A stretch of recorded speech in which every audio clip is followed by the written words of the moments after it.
Halo semua, Bismillahirrahmanirrahim. Assalamualaikum warahmatullahi wabarakatuh. Di kesempatan ini saya pribadi Ria Lestari dengan NIM 151901744. Saya dari Lokal 5F, Prodi Ilmu Pemerintahan, Fakultas Syariah, Universitas Islam Negeri Sultan Taha Saifuddin Jambi. Nah, di kesempatan ini saya akan menjabarkan hasil jawaban dari soal UAS yang telah diberikan oleh dosen kami, yaitu Bapak Z Haryanto SHMH, yang mana di sini ia mengampu mata kuliah studi konstitusi.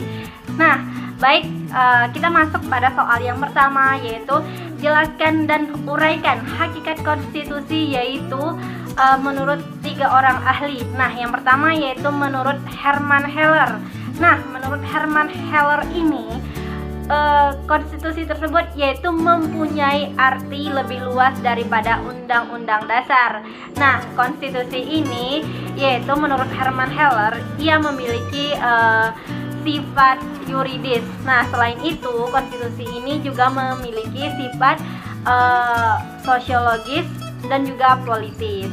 Nah, oke, untuk yang selanjutnya yaitu menurut Sri Sumantri, yang dimana di sini menurut Sri Sumantri tersebut konstitusi ialah merupakan naskah yang dimana di sini berisikan suatu bangunan negara beserta sendi-sendi dari sistem pemerintahan tersebut. Nah, oke, yang selanjutnya yaitu menurut Khairul Anwar, yang dimana di sini menurut Khairul Anwar tersebut konstitusi merupakan primary laws, yang dimana di sini mengenai pemerintahan di dalam suatu negara beserta nilai-nilai fundamentalnya.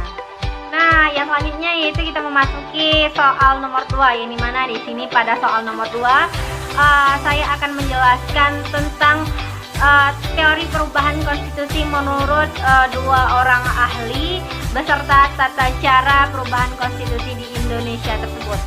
Nah, di sini saya mengambil pendapat dari Suwoto Mulyo Sudarmo, yang dimana di sini menurut beliau perubahan konstitusi tersebut yaitu berdasarkan atas prosedur hukum yang telah ditetapkan. Nah, menurut Suwoto Mulyo Sudarmo, perubahan konstitusi kadangkala juga berdasarkan atas kekuatan politik yang ada sehingga menyebabkan tidak sesuai dengan prosedur hukum yang telah ditetapkan. Nah, selanjutnya yaitu perubahan konstitusi menurut Suwoto Mulyo Sudarmo tersebut, perubahan konstitusi yaitu terjadi ditentukan oleh kekuatan politik yang berwenang untuk mengubahnya, yaitu dengan prosedur hukum yang telah ditetapkan. Nah, akan tetapi di sini tidak sesuai dengan apa yang diharapkan oleh para masyarakat.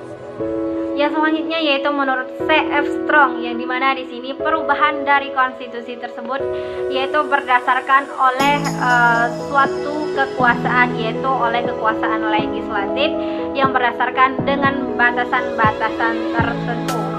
Nah, menurut C.F. Strong ini perubahan dari konstitusi tersebut yaitu juga dilakukan oleh rakyat, yaitu melalui suatu referendum.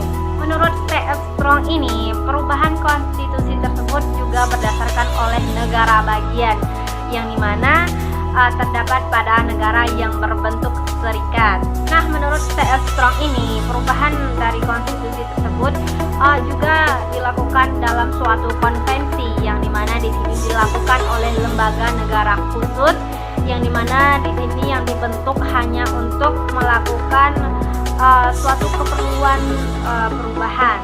Oke, selanjutnya kita memasuki soal yang nomor 3, yang dimana di sini pada soal nomor 3 tersebut atas video yang ada di kanal YouTube tersebut saya harus menjabarkan atas perspektif konstitusi yang berlaku di Indonesia. Nah, di sini menurut saya pribadi sebagai mahasiswa ilmu pemerintahan, saya setuju atas kebijakan yang diambil oleh Ibu Sri Mulyani tersebut, yang dimana Kementerian Keuangan tersebut menurut saya tidak asal-asalan di dalam memotong anggaran tersebut. Nah, pemotongan anggaran MPR tersebut yaitu seperti yang telah dipaparkan oleh di dalam video tersebut, guna untuk membantu masyarakat yang terdampak oleh COVID-19 tersebut. Nah, juga untuk membantu para masyarakat miskin. Nah, juga guna untuk pemulihan perekonomian di Indonesia.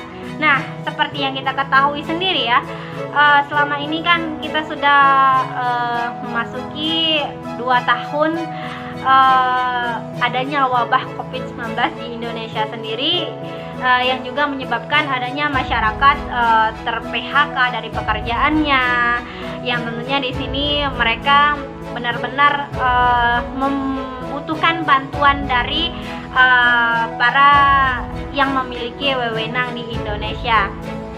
Nah, menurut saya di sini anggota MPR tersebut juga menginginkan pencopotan dari jabatannya Ibu Sri Mulyani atau Kementerian Keuangan ini tersebut, yaitu dengan alasan yang menurut saya tersebut tidak logis. Kenapa hal tersebut mereka menginginkan pencopotan ini?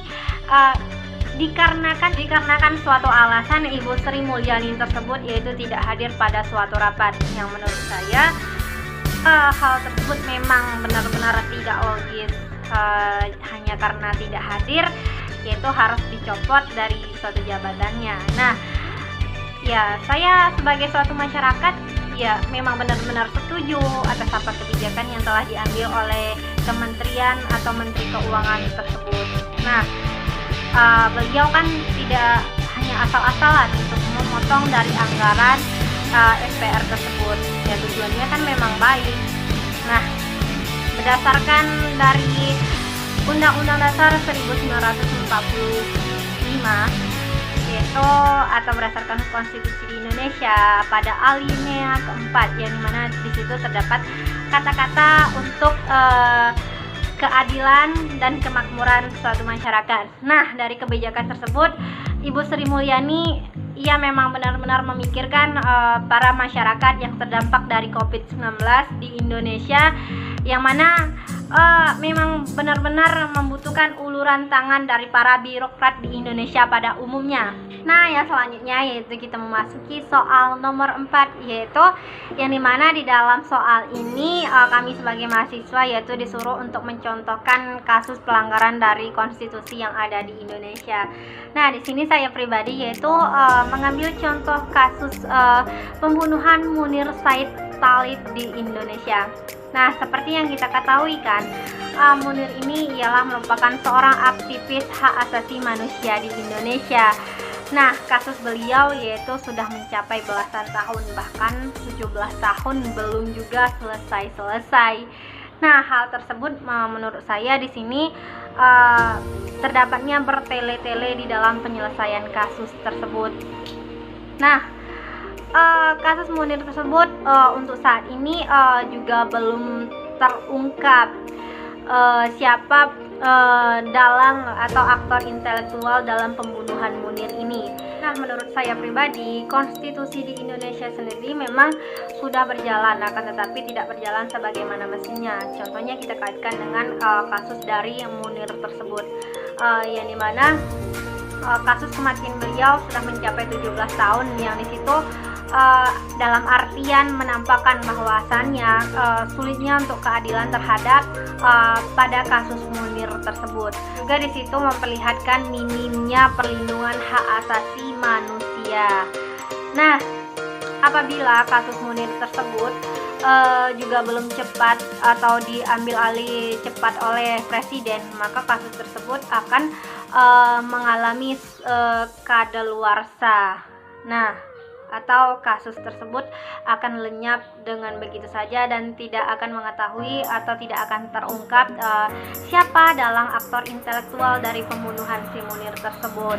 Presiden Jokowi juga menjanjikan ia akan menyelesaikan dengan cepat dari kasus pembunuhan Munir dengan racun arsenik tersebut.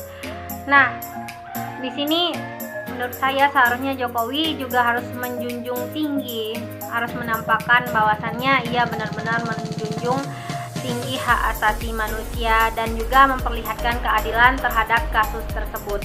Jadi menurut saya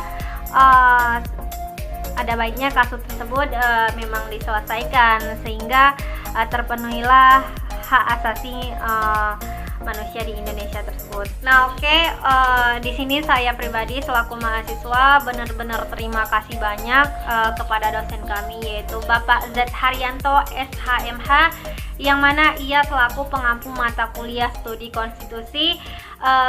Terima kasih atas waktu dan juga wawasan yang telah diberikan oleh Bapak terhadap kami semua. Dan di sini saya benar-benar minta maaf apabila terdapat suatu tindakan dan mungkin kalimat atau tutur kata saya yang tidak baik selama satu semester. Lebih dan kurangnya mohon maaf. Wassalamualaikum warahmatullahi wabarakatuh.